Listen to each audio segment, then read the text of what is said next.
Hi there everyone, Dan Dix here, reporting for Press for Truth, coming at you today from Las Vegas here at Freedom Fest, speaking with Doug Casey. Sir, thank you very much for taking some time to speak with us today. That's what I do, is speak to people. Well, I'm curious to get your views on a movement that is currently gaining a lot of momentum right now around the world, not just in America, and that's the End the Fed movement. Are you familiar with that, and what are your thoughts about the movement to end the Fed? I'm not familiar with the movement, but I'm all for it. The Federal Reserve, and for that matter, all these other central banks in the world, serve absolutely no useful purpose, and they should all be abolished. How can we go about bringing about this and ending the Fed? I mean, what kind of steps can we take to do that? Well, it's inconvenient not to use currency, because when you go to McDonald's, which I don't do, but they're not going to take anything but Federal Reserve notes. So it's problematical. I don't think we actually, well, my view is we don't really have to end the Fed. It's going to end itself. It's going to destroy the dollar as a currency. In fact, in the years to come, and I hate to sound so radical, but I think most of the world's currencies are going to blow up or dry up and blow away. So they'll end themselves. Now, well, they'll start new currencies and so forth, but I'm of the opinion that more and more people are going to start using gold as a store of value, and even day-to-day in a medium of exchange, as a medium of exchange. Because this whole thing with central banks, including the Fed, is a very historically recent phenomenon, more or less 100 years old. So if this does come about, this inevitable destruction of the Fed does happen, do you think people should be moving more towards gold, or what should we be replacing the dollar with? Well, look, the important thing to bear in mind is that you have to produce more than you consume. That's how you grow in wealth. And when you produce more than you consume, you have the difference is savings. The problem is, well, what do you put those savings in? Now, if you're an American, dollars. I mean, that's what you put them in. But this is very foolish, because you're putting your savings, your excess production, in a floating abstraction that has no intrinsic value. That's why I think more people are going to start going to gold.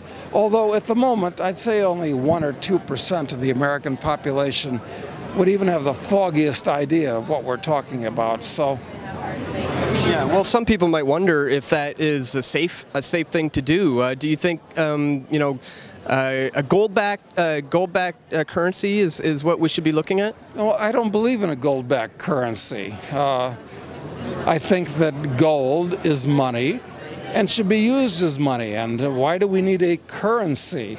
I mean, the way this worked historically is you deposited your gold in the bank, and the bank would issue you a receipt called a banknote for the gold that was deposited. I don't know why the government is in the currency business. And you have so many Americans that think the Constitution is a magic document. Well, it's better than most world constitutions. But the government should have nothing to do with money at all, including designating it in a constitution. This is for the market to decide. Any final thoughts on what a truly open free market may mean for a society if we are able to achieve something like that? I believe it would result in a vastly higher standard of living.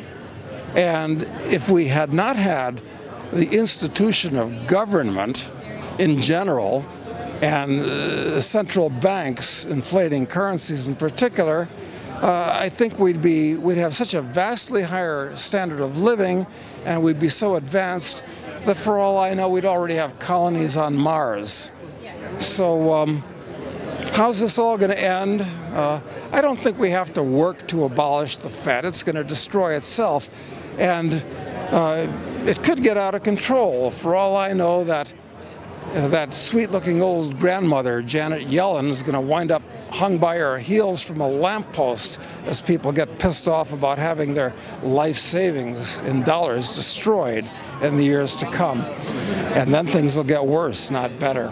Well, perhaps, like you said, maybe it's not just the Fed that's the problem, that it's the actual government is what we need to worry about here. Of course. I mean, the idea of government is, or certainly the idea of a government doing anything but defending you against people initiating force or fraud against you. It shouldn't have anything but a police force or a court system and an army.